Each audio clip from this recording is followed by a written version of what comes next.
이번엔 코로나 상황 전문가와 짚어보겠습니다. 박순영 가톨릭대의대 명예교수와 함께하겠습니다. 안녕하십니까? 안녕하세요. 안녕하세요.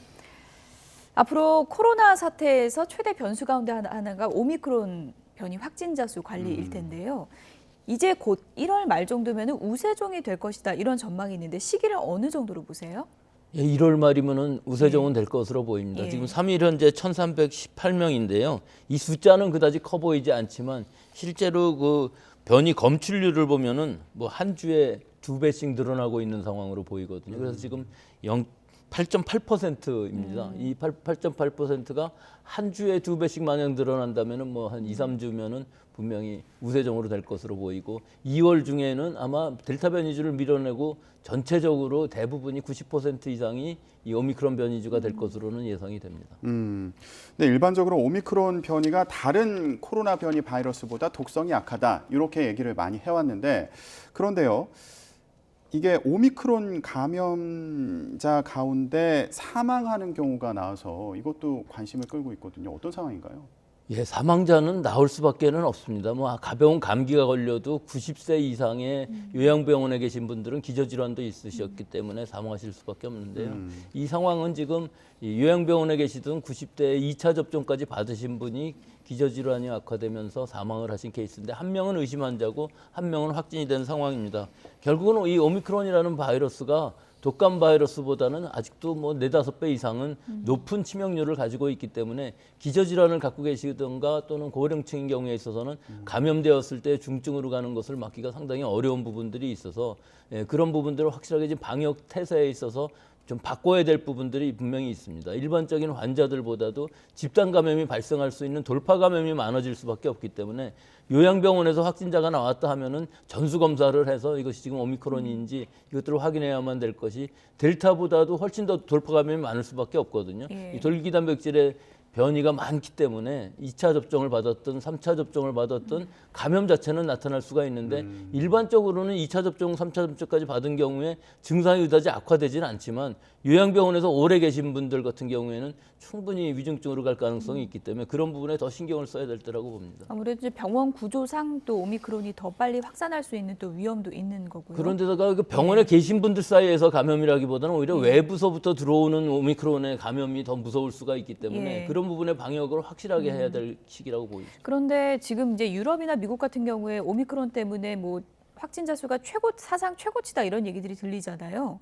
그곳을 보면은 사망자 수는 어느 정도 나오는 건가요, 오미크론에서? 일단 영국이 오미크론이 90% 이상 되는데요. 예. 오미크론 환자만 해도 어제 기준으로 24만 6,780명. 예. 그런데 사망자는 75명으로 75명. 전에보다 줄어드는 추세예요. 예. 그렇기 때문에 위중증 환자가 굉장히 많이 늘어나는 상황은 아니다. 분명히 증상이 나타나는 사람들은 굉장히 많이 있지만 예. 실제로 약화된 바이러스인 것은 맞기는 한데, 그러니까 델타랑은 확실히 다른가요? 델타보다는 확실히 낫습니다. 특히 상기도에서 주로 이 증식이 일어나기 때문에 예. 감염은 굉장히 빨리 될 수가 있습니다. 예. 하지만 이 폐조직 같은 데에는 감염이 굉장히 어렵다고 해서 이 고령자들이 아닌 경우, 정상적인 면역을 갖고 있는 경우에 있어서는 사실은 초기에 증상이 나타나고 또 잠복기가 굉장히 빠르다고 해서 입원을 한다 할지라도 상당히 빠른 시간 안에 회복이 될 수 있는 상황이기 때문에 이런 부분들을 잘 이용을 한다면은 우리가 이것을 억제할 수 있는 이 가능성은 충분히 있다고는 보입니다만, 역시 고령층이 위험하고요.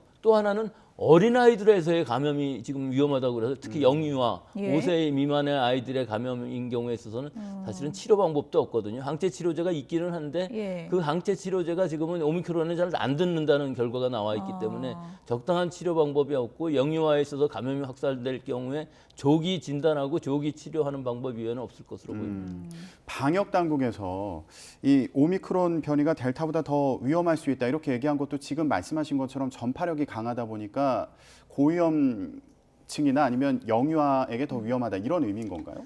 일단 우리가 작년 12월 중순쯤에 한 7,850명 정점을 치고서 내려오지 않았습니까? 이때의 상황을 상기해 보면 알 수 있습니다. 즉 대기 시간이 길어지죠. 진단 검사를 받을 때 2~3시간씩 대기를 해야 되고, 생활치료센터 또는 재택치료에서 위중증이 되는 사람들, 증상이 악화되는 사람들이 갈 수 있는 마땅한 병상이 없고, 병상 대기자가 뭐 1,000명 가까이까지 올라가지 않았습니까? 이런 상황이 분명히 일어날 겁니다. 그렇기 때문에 이런 상황이 된다면 전체적으로 위중증화율이 높아지는 상황이 돼서 위중증 환자가 늘어나고 사망자가 늘어나는 상황. 즉 바이러스 자체의 독성의 문제가 아니라 우리 의료 체제가 여기서 감당해 주지를 못한다면은, 즉 초기에 진단을 하고 초기에 치료를 하고 또 위중증이 늘어나지 않게끔 하는 이 방식이어야 되는데, 의료 체제가 부담이 가는 경우에는 예. 이것들이 다 무너질 상황들이 될 수가 있어서 이런 독성이라는 부분은 사실은 바이러스의 독성도 문제지만 우리의 의료 체제가 얼마나 초기에 잘 진단을 하고 치료를 하느냐가 더 중요할 수가 있기 때문에 우리가 지금 방역 체제, 의료 체제를 그런 부분으로 초점을 바꿔야 되겠죠. 예. 오미크론이 이제 우세종이 됐을 때 어떤 최악의 시나리오가 올 수 있는지를 이제 미리 대비하는 게 중요할 텐데, 이제 많은 분들이 교수님 그것도 좀 궁금할 것 같아요. 영국은 지금 수십만 명씩 확진자 나온다고 그러는데 그거 어떻게 버티고 있는 건가? 이런 궁금증도 있거든요. 그러니까 그 상황이 수십만 명씩 나오더라도 대부분 재택 치료에서 끝나는 거죠. 네, 그 다음에 거기 생활치료센터도 없으니까요.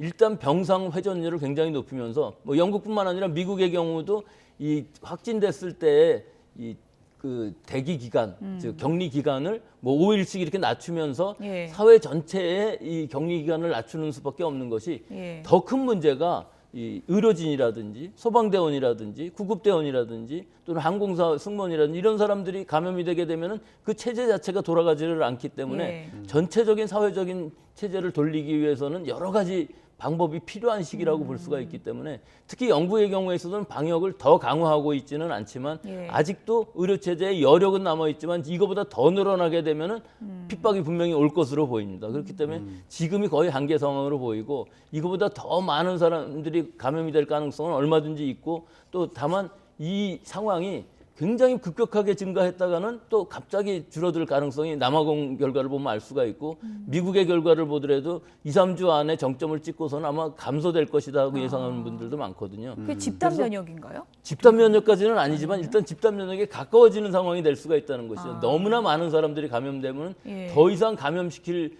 그 숙주가 없어지는 상황, 다 면역이 되는 상황이고 예방 접종률이 올라가면서 자연 감염이 늘어나게 되면은 예. 이런 비슷한 상황이 되기 때문에 감소 추세는 갈 수 있을 것이라고 보이지만, 하여튼 이번 겨울에 이 감염의 확산, 유행의 확산은 전 세계적으로 공통적이기 때문에 이에 맞는 의료 체제라든지 방역 태세를 지금 철저히 선제적으로 준비해야 될 시기라고 봅니다. 예. 네, 우리나라도 오미크론 변이 바이러스로 인해서 확진자가 급증할 상황에 대해서 대비를 해야 될 텐데, 항원 검사를 확대하고 의원에서 진료를 하도록 하겠다, 이런 얘기가 있더라고요. 이거 어떻게 한다는 겁니까? 예, 그게 뭐 지금으로서는 어쩔 수 없는 선택이라고 할 수밖에 없죠. 지금까지는 그 항원 신속 진단 키트라는 것이 정확도가 낮기 때문에 자기가 음성이라고 나오면은 맘대로 다닐 거다, 이런 우려 때문에 상당히 정확성이 떨어진다고 봤었는데, 지금 이 오미크론의 경우는 잘만 이용하면 충분히 진단 가치가 있을 것으로 보이는 것이, 굉장히 바이러스 배출량이 높습니다. 특히 초기에 상기도에서 많은 양의 바이러스를 배출하기 때문에 일단 초기 단계라 할지라도 PCR보다는 늦겠지만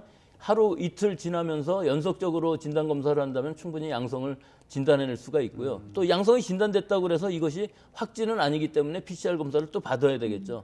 이렇게 해서 초기 진단을 잘 할 수가 있다 그러면 초기 진찰이 가능하고 또 초기 치료가 가능하고, 그만큼 위중증으로 가는 사람들을 많이 막아줄 수 있는 상황이 될 수가 있기 때문에 이 진단 방법은 상당히 앞으로는 유용할 수밖에 없는 것이, 확진자가 늘어나면은 대기 시간이 길어져서 선별검사소에서 진단받는 것 자체가 늦어지는 상황이 되고, 오늘 다 못 받으면 그 사람들은 지역사회에 전파를 일으킬 수밖에 없거든요. 예. 그러니까 이런 것들을 막아주기 위해서는 초기에 진단하는 것이 굉장히 중요한 시기가 되겠다고 보겠습니다.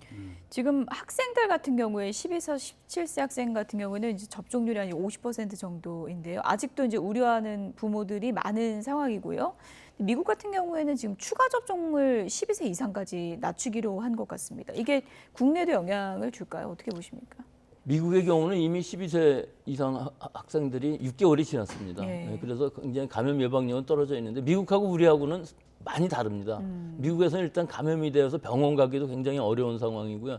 이 이외에는 거리 두기 갖고서 학생들의 감염을 막을 방법이 없기 때문에 학교가 일단 문을 열기 위해서는 이 학생들의 예방접종률 높이는 것이 굉장히 중요한데, 예. 우리나라 상황에서는 지금 예방접종을 막고 있는 상황이고 12세부터 17세 사이에 50%를 넘어가고 있는 상황에서 아직은 추가 접종까지 고려할 시기는 아니라고 봅니다. 근데 학생들뿐만 아니라요, 그 성인들 같은 경우에는 4차 접종에 대한 얘기도 나오더라고요. 이건 어떻게 진행되고 있습니까? 이게 이스라엘에서 보면은 지금 60세 이상 일반인들도 다 4차 접종을 하는 것을 권고하고 있는 상황인데요. 우리나라의 경우에 있어서는 사실은 3개월에 지금 3차 접종을 권장하고 있고 사실은 50세 이상은 3차 접종을 꼭 받아야 됩니다. 예. 그렇지만 지금 18세부터 49세 사이의 연령층에 있어서는 사실은 3개월 지나면서 6개월까지의 감염 예방 효과는 줄어들지 몰라도 중증으로 가는 것을 막는 효과는 계속 남아있는 상황이기 때문에 굳이 지금 상황에서 빨리 맞는 것보다는 오히려 좀 기다리면서 6개월까지는 접종을 결정해 주시면 충분히 될 것으로 보이고요. 또 1월 중순쯤 되면 이제 먹는 치료제 파이저의 팍스로비드가 들어올 수 있기 때문에 일단 위중증으로 가는 염려는 조금 덜 수는 있는 상황이 될 수가 있는데 이것도 뭐 초기 물량이 얼마나 들어올지 아직까지는 알 수가 없겠습니다만 예. 뭐 12세부터 지금 49세 사이에 있어서 추가 접종, 3차 접종 혹은 4차 접종은 아직 고려할 상황은 아니라고 보고요. 우리나라의 고령층에 있어서도 사실은 위중증 환자가 많이 나오는 것은 60대 이상이긴 하지만 기저질환자들이거든요. 그러니까 기저질환이 있거나 또는 초고령이거나 의료진이거나 사회복무요원들 이런 분들은 지금 4차 접종을 해야 될 것을 고려해야 될 시기이긴 하지만 사실은 3차 접종까지만이라도 일반적인 면역력을 가지고 있는 고령층이라 할지라도 충분히 위중증으로 가는 것은 막아줄 수 있는 효과는 남아있기 때문에 지금 결정할 것은 아니라고 봅니다. 네. 과연 오미크론이 마지막일 것인가 많은 분들이 걱정했는데 프랑스에서 이런 얘기가 또 들려왔습니다. 새 변이가 발견됐다 이런 얘기인데 이건 어떤 변인가요? 프랑스 남부에서 돌연변이가 46개가 있는 바이러스가 네. 발견은 됐다고 합니다. 하지만 이 바이러스가 지금 어떤 특성을 가지고 있는지는 알 수가 없고요. 오미크론만 해도 이게 거의 그 코로나 바이러스 중에서는 최대의 감염력을 가진 것이라고 볼 수가 있거든요. 그러니까 새로운 바이러스는 아마 이거보다 약간 뭐 더 높다 하지라도 전파력이 면역 회피 기능이 더 커질 수는 있겠지만 또 이 독성 자체는 더 높아질 가능성은 거의 없고요. 대부분의 상황으로 봤을 때는 감염력은 높지만 면역 회피는 하지만 실제로 독성은 좀 더 약한 바이러스가 예. 전파력이 강하면서 전 세계적으로 퍼질 가능성이 없지는 않아 보입니다만 아직은 뭐 초기 단계라 아직 알 뭐 수는 이름을 지은 건 아니죠. 아직 이름을 적은 것도 WHO에서. 아니고 아직 예. 보고된 것도 없고요. 예. 이런 것이 발견됐다. 다만 변이가 46개쯤 있는데 그 변이 위치만 알아도 저희가 어느 정도 추정은 할 수가 있는데 아직까지 그런 부분도 알려져 있지는 않습니다. 네. 근데 변이가 진행될수록 독성은 더 약해지는 건가요? 그거 강해지는 건가요? 꼭 그렇지는 않은데요. 변이가 많다고 해서 꼭 독성이 강해지는 건 아닙니다. 바이러스 쪽에서 보면은 자기가 증식하는데 좀 불리한 부분의 변이도 생길 수가 있거든요.